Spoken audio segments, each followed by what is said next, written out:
Assalamualaikum warahmatullahi wabarakatuh.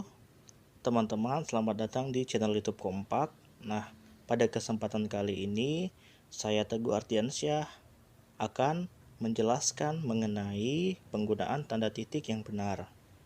Oke, langsung saja kita simak videonya. Nah, yang pertama itu kita harus mengerti pengertian tanda baca ya. Kita harus memahami dari definisi tanda baca. Nah, sebelumnya teman-teman, jangan pernah teman-teman menganggap sepele penggunaan tanda baca dalam sebuah tulisan, sebab itu sangat berbahaya. Maka dari itu, pelajari dulu fungsi dan baca contohnya pada kesempatan berikut ini. Nah, tanda baca adalah simbol yang tidak ada hubungannya dengan suara, kata, atau frasa dalam suatu bahasa. Tanda baca itu sendiri berperan menunjukkan sebuah struktur tulisan, intonasi, dan jeda pada saat pembacaan. Oke, kita masuk kepada penggunaan tanda baca titik. Fungsi yang pertama itu sebagai penanda pada akhir kalimat. Fungsi tanda titik yang paling umum dan paling banyak dipahami orang-orang ialah sebagai penanda pada akhir kalimat. Bukan kalimat seruan atau kalimat tanya, kita biasanya memahami sebagai kalimat berita. Contohnya, ayah baru saja berangkat ke Prabu Mulih. Nah, kalimat tersebut kita bubuhi tanda titik di akhirnya. Nah, contoh yang kedua, penghargaan tinggi diberikan kepada Bapak Deni Sukma Agus Setiawan atas prestasinya. Kita bubuhi juga tanda titik di akhir kalimat tersebut. Nah, contoh ketiga, Rismar sudah menyelesaikan artikel tentang efektivitas pembelajaran daring kemarin. Tanda titik juga di akhir kalimat tersebut. Oke, bisa teman-teman lihat contohnya itu ya. Bisa dipahami juga. Nah, kita masuk kepada fungsi yang kedua. Tanda di penulisan bagan, ikhtisar atau daftar. Nah, tanda titik bisa digunakan di belakang satu huruf atau angka dalam penulisan bagan, ikhtisar, atau daftar. Sebagai contoh, nah, angka 2 Romawi, ya, 2 titik Provinsi Jawa Barat, baru 1 titik Kota Bekasi, 2 titik Kabupaten Bekasi. Nah, setelah setelah penulisan angka, baru kita bubuhi tanda titik, baru kita masukkan kalimat setelahnya gitu, atau kalimat apa yang mau diisi begitu. Seperti contoh kan angka 2 Romawi titik Provinsi Jawa Barat begitu. Nah, baru di bawahnya ada angka 1 titik Kota Bekasi, baru angka 2 titik Kabupaten Bekasi. Nah, angka Romawi dibubuhi tanda titik setelahnya, baru masuk kalimatnya.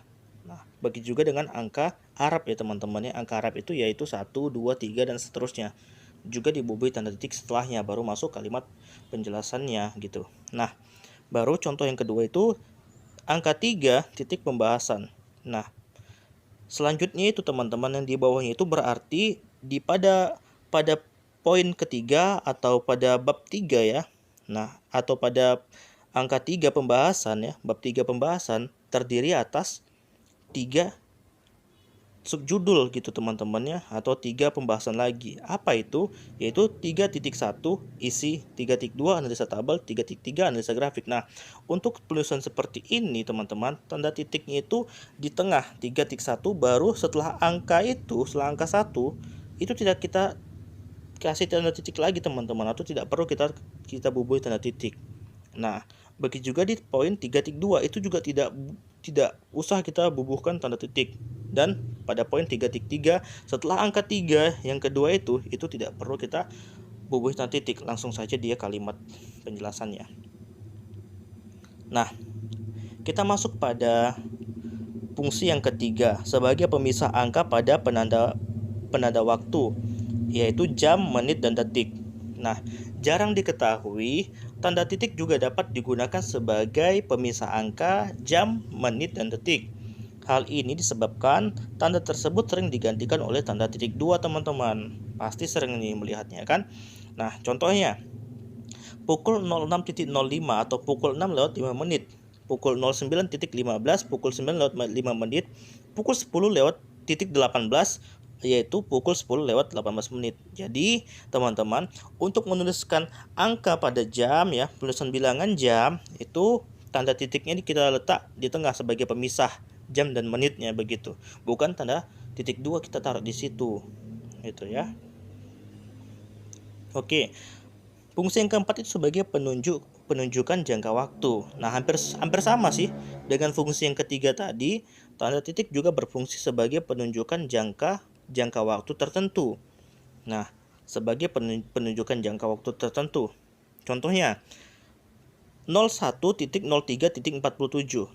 Nah, maksudnya apa? 1 jam 3 menit 47 detik.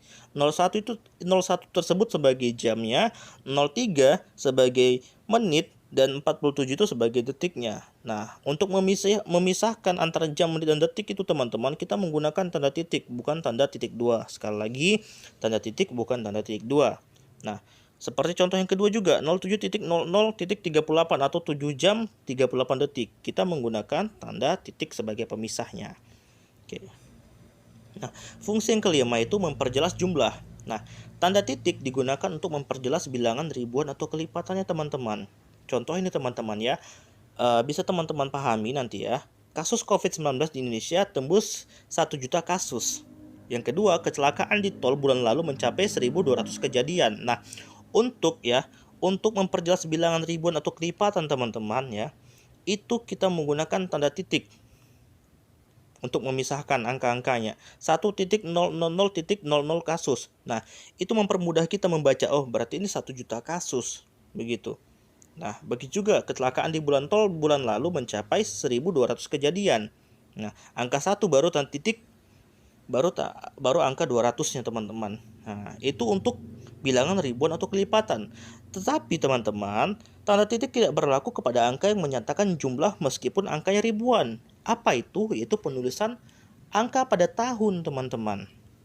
Misalnya, tsunami di Aceh terjadi pada tahun 2004. Tidak perlu kita bubuhkan tanda titik untuk membuat angka atau bilangan 2004 tersebut, teman-teman. Tidak perlu kita buat angka titik di tanda titik, maksudnya di setelah angka 2. Nah, begitu juga perempuan itu kelahiran tahun 1999. Tidak usah juga kita bubuhkan tanda titik setelah angka 1-nya, teman-teman. Nah, jadi tanda titik tidak dibubuhkan atau tidak diletakkan atau tidak kita letakkan untuk menyatakan jumlah pada tahun. Ya. Nah. Oke, teman-teman, kita masuk kepada fungsi yang keenam ya, sebagai peran dalam penulisan referensi. Nah, dalam penulisan daftar pustaka atau referensi, tanda titik digunakan setelah nama penulis, judul tulisan yang tidak mengandung tanda seru atau tanda tanya, dan tempat terbitnya.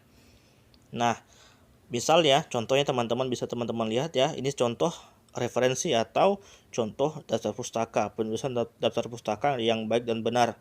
Agung, Muhammad, 2007, media belajar yang asik, Solo, baru 2, ragam cendekia. Nama penerbit, teman-temannya seperti yang kita ketahui, misalnya nama dia Muhammad Agung, berarti Muhammad letak di belakang, Agung di depan, ya. Agung, Muhammad, 2007, baru tahun 2007, titik lagi, baru masuk kepada judul bukunya, teman-teman, baru titik lagi, baru masuk kepada kotanya, baru 2, baru kita masuk kepada tempat terbitnya atau penerbitnya, teman-teman. Oke, selanjutnya itu tidak digunakan. Yang ketujuh ini tidak digunakan pada akhir judul. Nah, kita tidak boleh menggunakan tanda titik pada akhir judul karangan, artikel yang merupakan kepala karangan juga ya, teman-teman. Nah, jadi tidak boleh menggunakan tanda titik pada akhir judul karangan atau artikel yang merupakan kepala karangan. Selain itu, pada bagian kepala tabel, grafik, dan ilustrasi yang juga tidak boleh diakhiri dengan tanda titik. Contohnya ini ya, pengertian, jenis, dan contoh penelitian. Nah, ini merupakan sebagai kepala pada sebuah tulisan, teman-teman. Nah, sebagai seperti judul atau subjudul. Nah, begitu, pengertian, jenis, dan contoh penelitian. Nah, itu tidak boleh kita bubuhkan tanda titik di akhir kalimat tersebut, di akhir judul tersebut. Nah, selanjutnya contoh yang kedua, Grafik 3.2, angka kematian COVID-19 di Provinsi Jawa Timur. Itu tidak boleh kita bubuhkan titik, tanda titik di setelah kalimat tersebut, teman-teman. Nah, ini kita dapati pada grafik nih, teman-teman. Misalnya penjelasan pada grafik ini, grafik 3.2. Nah, setelah itu tidak boleh kita letakkan tanda titik di akhir kalimatnya. Baru yang ketiga, cara memulai bisnis rumahan di bulan Ramadan. Ini merupakan judul pada artikel ataupun karangan yang sangat tidak boleh digunakan tanda titik setelah kalimat tersebut atau setelah judul tersebut. Nah, kita masuk kepada fungsi yang terakhir, yaitu tidak digunakan kepada kepala surat. Nah, tanda titik tidak digunakan pada kepala surat. Nah, artinya tanda titik tidak diperbolehkan di belakang alamat pengirim dan nama penerima, nama pengirim dan penerima surat dan tanggal surat. Contohnya bisa teman-teman lihat, kepada HRD PT Jaya Sentosa tidak ada tanda titik setelah itu, Jalan Pandawa sebagai alamat tujuan tidak ada juga, dan Sukabumi sebagai tempat ataupun lokasi ataupun daerah ke surat tersebut ditujukan gitu, teman-teman ya. Tidak ada dia tanda titiknya. Nah, jadi itulah teman-teman. Inilah 8 fungsi tanda titik ya dalam sebuah tulisan ya, teman-teman ya. Nah, jadi semoga apa yang saya terangkan ini bisa teman-teman sendiri pahami begitu. Dan segala macam kekurangan di sana sini, kesalahan penjelasan, saya mohon maaf ya, teman-teman. Nah, saya juga menerima kritik dan saran, teman-teman bisa cantumkan di kolom komentar nanti ya. Oke, dukung channel ini dengan cara subscribe-nya dan share ya, teman-teman ya, jika teman-teman merasa ini sangat bermanfaat. Oke, sekian dulu presentasi dari saya, penjelasan pada video ini saya rasa cukup sampai di sini. Sampai jumpa di pertemuan lain hari juga pada video-video yang akan lebih menarik tentunya. Sekian dan assalamualaikum warahmatullahi wabarakatuh. Salam literasi.